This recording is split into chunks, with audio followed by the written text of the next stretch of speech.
Hey everyone, LanceMan24 here, and if you did not know, I'm actually a huge Heroclix fan.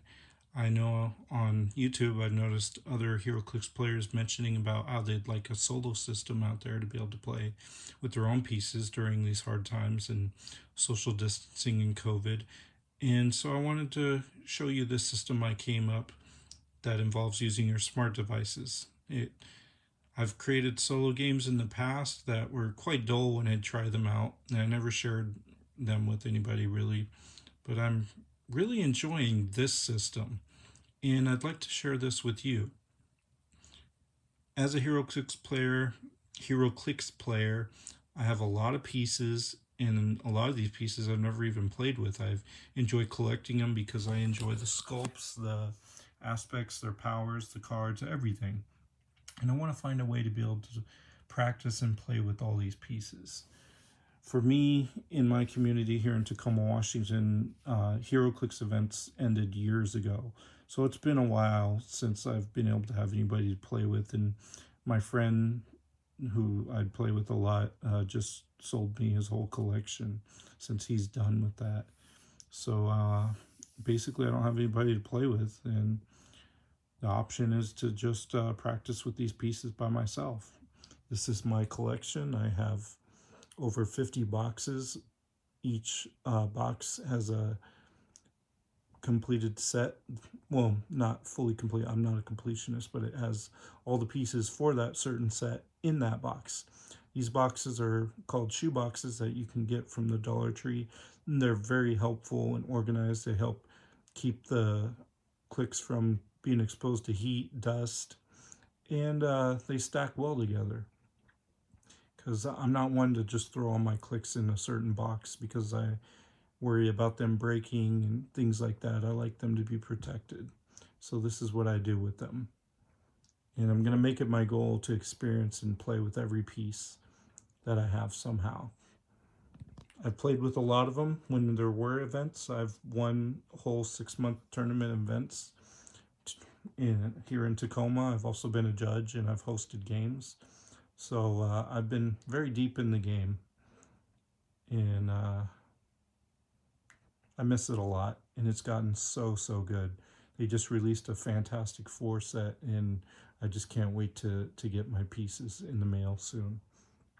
But going back to this system I came up with, I want to share with you an idea that can really create that unpredictability and create certain aspects and situations that you had no influence in.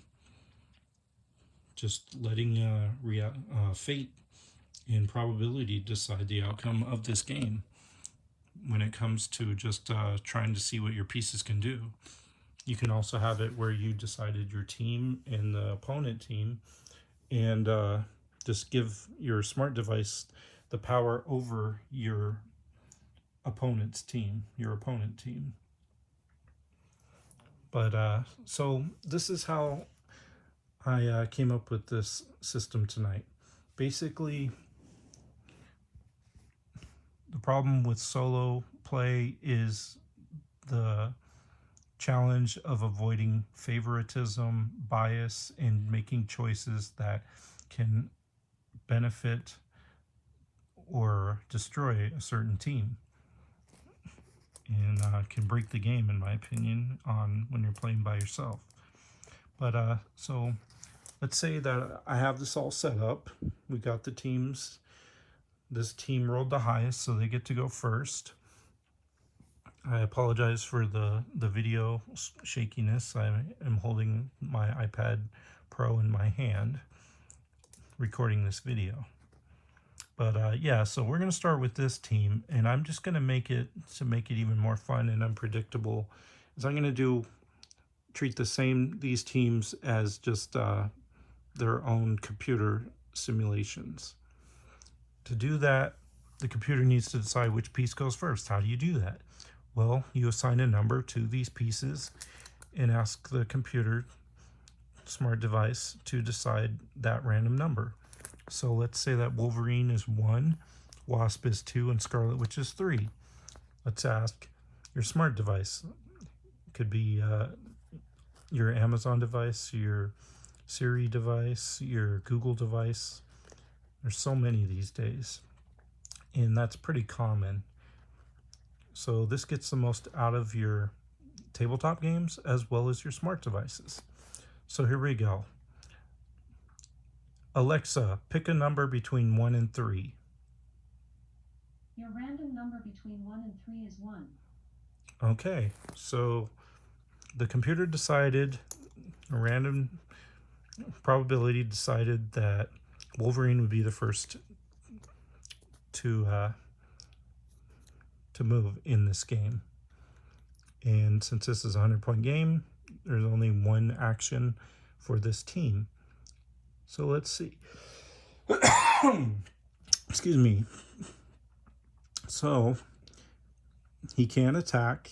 He doesn't have any supportive abilities or anything. His only option is to move.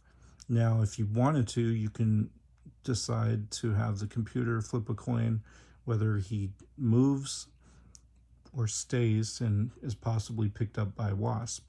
But we're just going to have him move.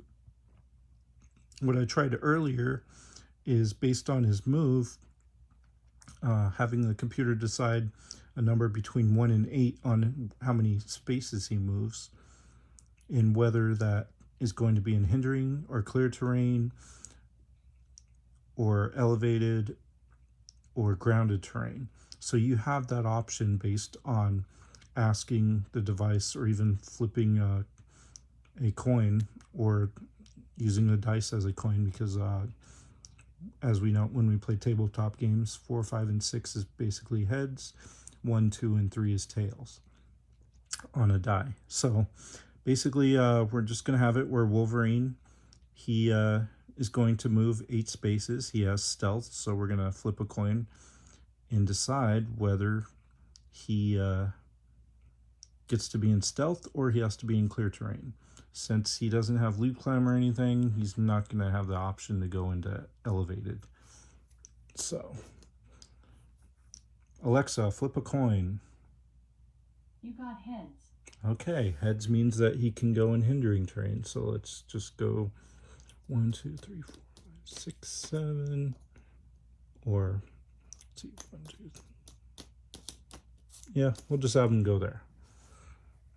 You know, being in hindering, you know, he can reduce his movement when he comes out, but say that, you know, there's opponents over here that could come in and attack and see him. Since he's in stealth, he has that benefits him more. So this token I just used for the tutorial on where he's moving, so I know exactly if I'm moving the pieces around, giving you an example where it was originally. And since that was the only action we can make in that team, he gets his action token.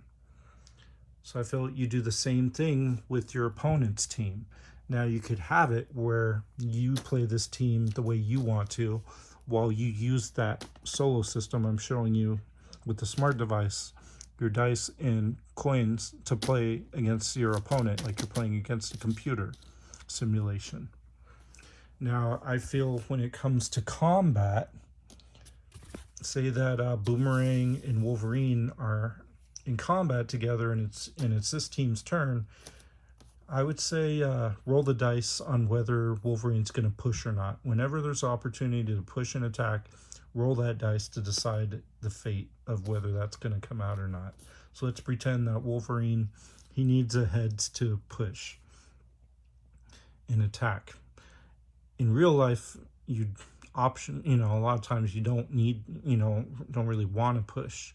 But if, there's certain things about it, certain situations, it's good to push. So basically, if push is an option, whatever is an option, whatever superpower is an option, you can roll for it or ask your smart device to decide by assigning it a random number, things like that.